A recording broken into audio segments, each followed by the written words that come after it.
আসসালামু আলাইকুম, কেমন আছেন সবাই? আশা করি ভালো আছেন ইনশাল্লাহ। আই ফার্মারের আরেকটি ব্লগে আপনাদের স্বাগতম। আজকে আমি আপনাদের দেখাবো যে পেঁয়াজ চাষে আমরা আগুর পেঁয়াজ করলে কি ক্ষতি হয় আর নোমলা পেঁয়াজ করলে কি হয়। আগুর পেঁয়াজ আর নোমলা পেঁয়াজের মধ্যে কিছুটা পার্থক্য থাকে। সে পার্থক্যটা হলো যে আমরা আপনাদের নিজে চোখে দেখাবো যে এটা ডিসেম্বরের যদি 15 থেকে 20 তারিখের মধ্যে যে পেঁয়াজটা আপনি রোপণ করবেন সেই পেঁয়াজটার কন্ডিশন এবং জানুয়ারির প্রথম থেকে 12-13-র মধ্যে যে পেঁয়াজটা আপনারা রোপণ করবেন সেই পেঁয়াজের কন্ডিশন আপনাদের দেখাবো। নিজের চোখে দেখুন যে এই পেঁয়াজটা আমরা রোপণ করছি ডিসেম্বরের 20 থেকে 25-এর মধ্যে, মানে ডিসেম্বরের মাসেই এই পেঁয়াজটা রোপণ করা হয়েছে। এই পেঁয়াজটা রোপণের ফলে দেখেন চারিদিকে তাকান, দেখলে বুঝতে পারবেন যে প্রচুর পরিমাণ ফুল।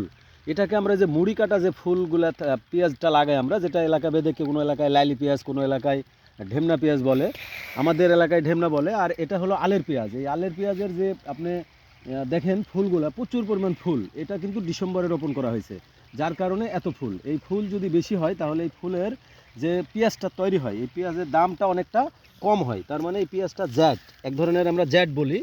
এই যে দেখেন দেখেন জ্যাট হয়েছে, এই পেঁয়াজটা জ্যাট, গোটাটাই জ্যাটে রূপান্তরিত হয়েছে। তার মানে এটা আপনার এই পেঁয়াজের দাম কম যাবে এবং এই পেঁয়াজটা বেশি দিন সংরক্ষণ করা সম্ভব হবে না, কারণ এটা ফুল, এতে প্রচুর পরিমাণ ফুল।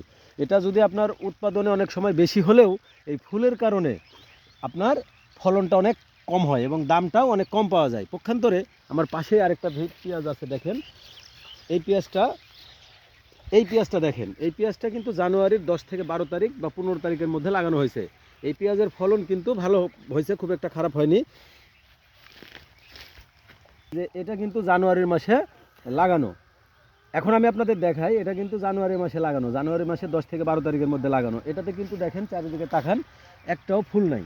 তার মানে এই পেঁয়াজের ফলন আর ওই পেঁয়াজের ফলনের মধ্যে পার্থক্য যদিও হয়, কিন্তু এই ফুলের দিক দিয়ে পার্থক্য অনেকটাই কম হবে, কারণ এটা ফুল নাই কিন্তু পেঁয়াজের মোটামুটি একটা কন্ডিশন ভালো আছে।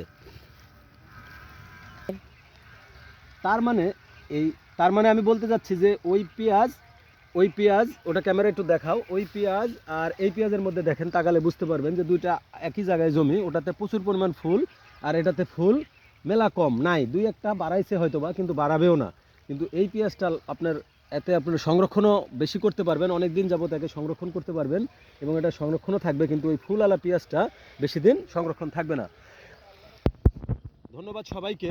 এটা এই কৃষি বিষয়ের একটা সামান্য আপনাকে আমি বললাম যে ডিসেম্বরে লাগালে আর জানুয়ারিতে লাগালে কি হয়, এটার মধ্যে একটা পার্থক্য আপনারা নিজের চোখে বুঝতে পারলেন।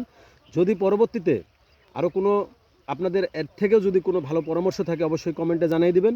আর যদি কোনো পরামর্শ থাকে সেটা আমাকে বলবেন, আমি শুধরাই নেব। এটাই আমার বাস্তবতা এবং আমি ফসল করি, আমি নিজে করছি এবং আমারটাও তো একই অবস্থা যে আমরা যেটা জানুয়ারিতে লাগাইছি সেটাতে ফুল নাই, আর যেটা ডিসেম্বরে লাগাইছি সেটাতে অনেক ফুল।